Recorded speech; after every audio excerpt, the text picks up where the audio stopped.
'Cause nobody does it like you. I like the way that you move.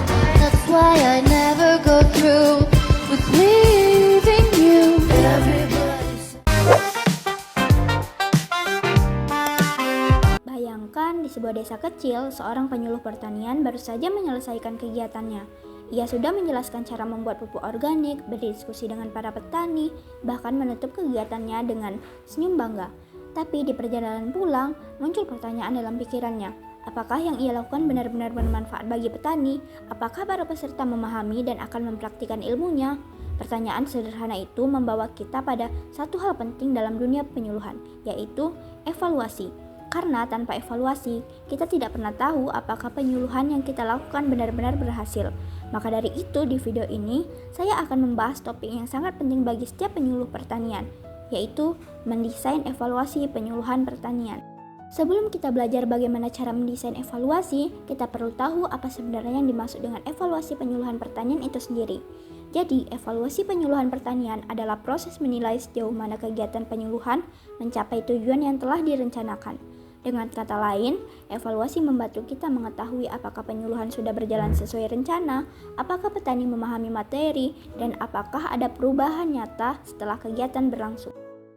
Nah, setelah kita tahu pengertiannya, tentu kita juga perlu memahami untuk apa evaluasi ini dilakukan, apa yang sebenarnya ingin dicapai dari kegiatan evaluasi. Tujuan utama evaluasi adalah untuk mengetahui sejauh mana kegiatan penyuluhan efektif, efisien, dan berdampak pada petani.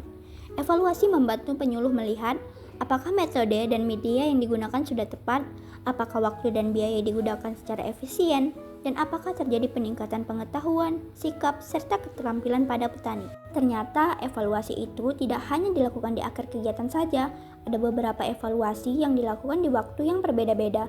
Yuk kita lihat bersama. Pertama, ada evaluasi awal, dilakukan sebelum kegiatan dimulai untuk mengetahui kebutuhan dan kondisi awal petani. Kedua, evaluasi proses, dilakukan saat kegiatan berlangsung untuk melihat apakah metode dan media penyuluhan berjalan efektif. Dan terakhir, evaluasi akhir, dilakukan setelah kegiatan selesai untuk melihat hasil dan perubahan yang terjadi. Bahkan ada juga evaluasi dampak, yang dilakukan beberapa waktu kemudian untuk menilai apakah penyuluhan benar-benar membawa perubahan nyata di lapangan. Lalu bagaimana caranya kita bisa membuat atau mendesain evaluasi itu sendiri? Ada beberapa langkah penting yang harus dilakukan agar evaluasi menjadi terarah dan bermanfaat. Langkah pertama, tunjukkan tujuan evaluasi. Apa yang ingin diukur dari kegiatan penyuluhan? Kedua, terapkan indikator keberhasilan. Misalnya, peningkatan pengetahuan petani minimal 70%. Ketiga, pilih metode evaluasi. Apakah melalui wawancara, kuesioner, observasi, atau diskusi kelompok? Keempat, buat instrumen evaluasi seperti formulir atau daftar pertanyaan. Dan terakhir, laksanakan serta analisis hasil evaluasi agar bisa dijadikan dasar perbaikan di masa mendatang. Supaya lebih jelas, yuk kita lihat contoh sederhana penerapan desain evaluasi dalam kegiatan penyuluhan. Misalnya, ada kegiatan penyuluhan tentang pembuatan pupuk organik cair. Tujuan evaluasinya itu mengetahui sejauh mana petani memahami langkah pembuatan pupuk. Indikatornya 80% peserta mampu menjelaskan prosesnya. Metode yang digunakan itu kuesioner dan observasi langsung. Instrumennya form berisi 10 pertanyaan sederhana. Analisisnya bandingkan hasil sebelum dan sesudah kegiatan.